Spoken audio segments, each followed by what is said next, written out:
world's your oyster, number one pick, Right. and everyone's coming. Everyone wants to talk to you. What's that like?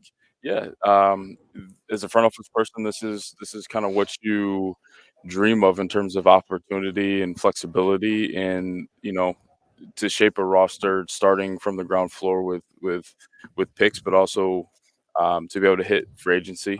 And you know, last year was a little challenging just with the resources that we had to work with, but at the same time, it really set the tone to be disciplined and do things the right way and going off of values that I've talked about over the past year. So um, I actually think this was set up properly. Obviously, we had to take it on the chin a little bit this year, but to build off our foundation that we set this past year and the way the guys played um, is a really good opportunity. I'm excited for it. We're excited about Justin Fields' development. You've talked about him a number of times where you like what you've seen, and he's still got some things to work on. Yep. Who does Justin Fields remind you of in football's past? Skill set, leadership, demeanor? Yeah, that's a tough one to compare to. I mean, some of the great runners, if it's Mike Vick or if it's even Steve Young, um, those guys were special in the way that they moved and how they could impact the game with their legs. And then as they developed, as passers, you start to see a really special blend and a dangerous blend in terms of being able to change a game quickly. So we're looking forward to him improving and getting better. He's hungry. That's why I absolutely love the guy, because he puts the work in. He puts the work in. So we're excited for his development. So one of these cliches, one of these phrases that we keep hearing, well, he wants his own guy. It's not his guy. And I never understood that. He's a Chicago Bear. Right. And you're a Chicago Bear. Exactly. So as you look at Justin Fields and how he impacts everything, I would think from the outside, people look and go, well, you got something special there. Yeah. Yep. Absolutely. And the great thing is with Matt and myself, like we talk about it all the time, like we got to develop players. So whoever's a Chicago Bear, whether they were here before or not, or we draft them, if they're a free agent, it doesn't matter. We're going to try to maximize their abilities and see if they can help our team be a championship caliber team. So I don't really look into who was brought in, who I brought in, who someone else brought in. If you're a Chicago Bear, you got the helmet on, we're going to try to develop you the absolute best that we can. Ryan, you know that fans are really hungry for a winner, and Yep. it just feels different. Cap and I talk about this every morning, how it just feels different. You're here, Kevin Warren's here, Justin's developing. In today's NFL, how quickly can a non-playoff team turn things around in this NFL? Yeah, I think every team's situation is a little bit unique from where they're kind of taken off from. So that one's hard to answer. I know, in a 3-year period, you want to see, especially that first draft class, that 3-year period is really, when you see what you got. So within that is what we're looking for, but you want to get this thing started as fast as possible. The key is not doing things that will hurt you long term in the short term. That can derail everything just because you're short-sighted with it. So we're going to stay disciplined and try to do things the right way. But I usually like to look at that rookie class and that first 3-year period to see if it's hitting the right way and it takes part of the core of your team. So there's this report the other day. The Bears are leaning toward trading the top pick. We're like, yeah, really? That's not a shock. Yeah. But how do you balance? You're sitting there, and in the end, Ian likes this guy and so likes it. In the end, it's your team. You're Correct. the GM. Yep. And you're sitting there, and whoever that guy is, Jalen Carter, John Doe, it doesn't matter. That guy's the best prospect I've ever evaluated, and he fits what we do. Yep. If I trade back to 4, 6, 7, whatever, he might be gone. Yeah. How do you balance that versus the haul of picks? Yeah, so the one thing we do constantly in any situation that we're in, we put players in certain values of how they impact our football team. There's like 3 levels of starters, guys that are going to come and impact immediately and take your team to the next level, or guys that need, a year to figure it out, but they're going to still start. And then there's a group that's going to rotate and needs a little bit more time to develop. So we're going to play the numbers game. That top row, we're going to see how many guys we got that impact our team. And then at the same time, when you start thinking about trading, you're saying, well, if we can accumulate picks, is this one player better than 4, right? So that's the game that we got to play and make sure that we do it the right way so we can just continue to add a lot of players to our roster that can help us get better. Ryan Poles, the general manager of the Chicago Bears, with Cap and Jay Hood on the home of the Bears, ESPN 1000. Put your offensive lineman hat on just for a second. Yep, it's always Okay. on. Sorry, so all right, so I see it's not turned backward; it's straight ahead, right?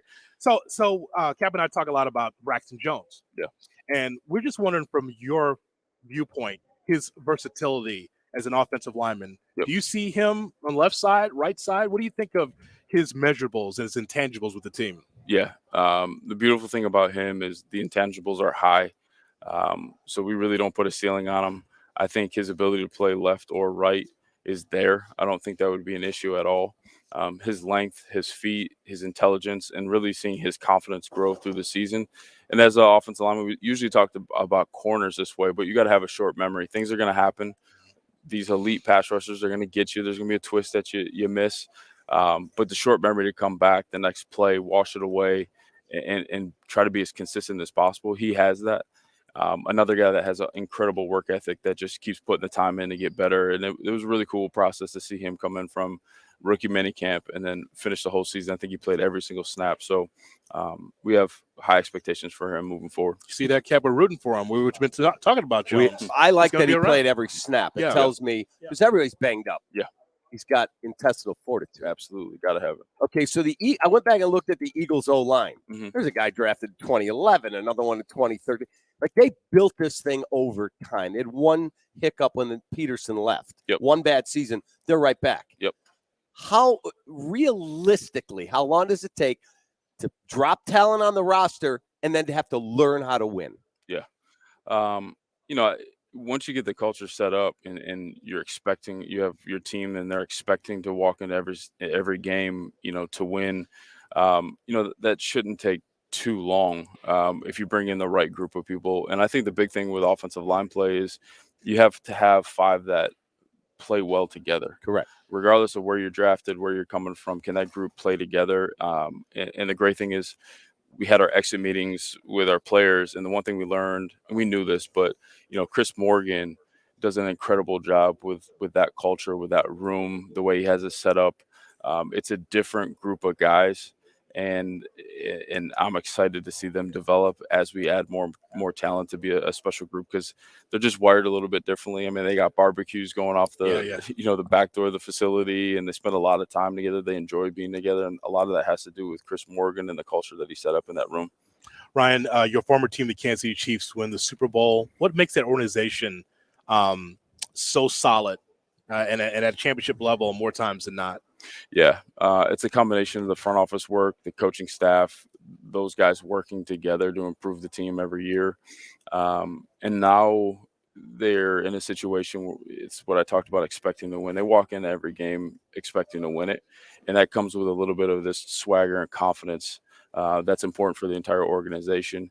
And then they do a really good job, other than Pat, they do a really good job up front, right? The way that we shifted that offensive line after getting beat up by Tampa in the Super Bowl that one year, but also creating pass rush from different angles and different positions on the defensive line too. So up front, and we could see it in that Super Bowl, that dictates a lot of games and puts you in a position to win. How much does that pedigree and that philosophy carry over to you being a Bear? Yeah, that front group is something we're going to spend a lot of time on and continue to improve and create competition. So we all want splash players. Boy, I'd like to get that guy and that guy and that Jalen Carter and Will.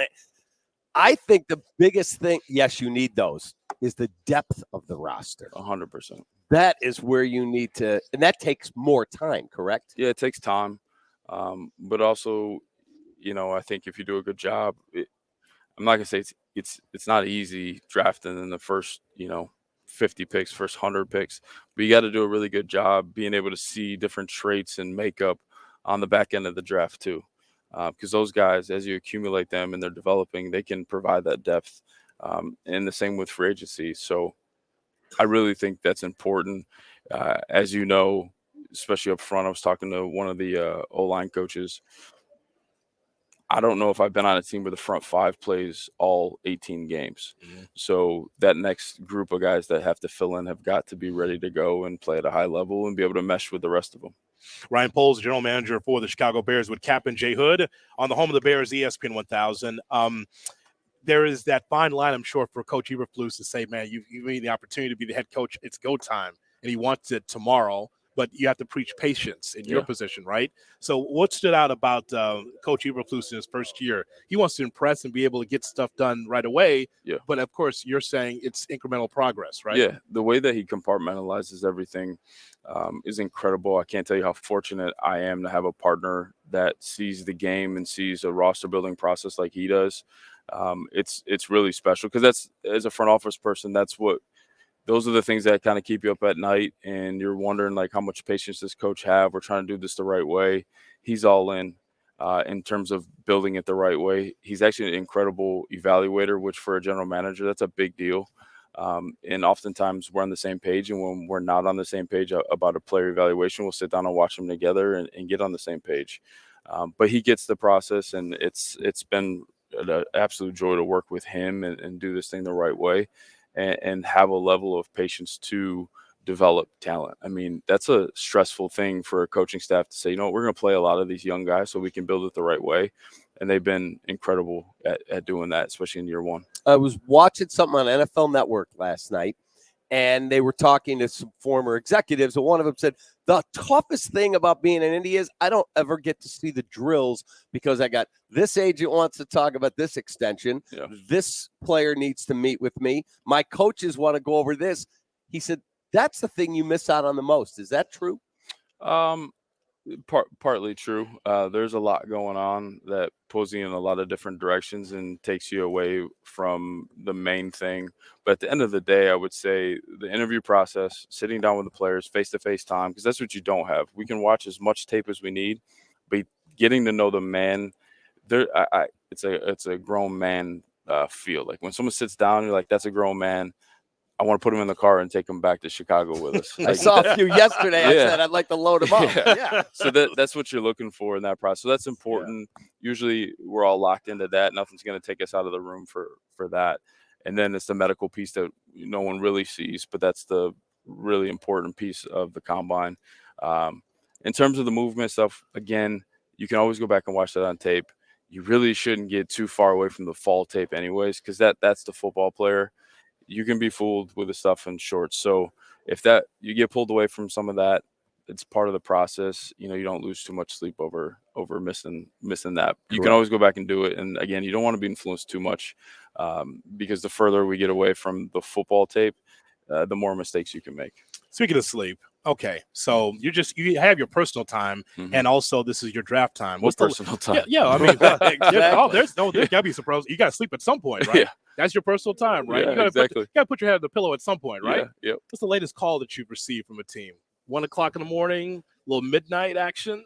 You know what? I think what's the latest call? Most teams, there's a level of respect for the different time zones, and you think about that before, but nothing crazy. 9, 10 o'clock would probably be the latest. Okay, because if this guy, it's probably midnight or 1 a.m. Yeah. I'm just asking. I'm just telling because my partner here likes to have one-on-one communication. He doesn't realize text is a thing. So you like to be able to pick up the phone. He's a phone guy still, like the 1980s.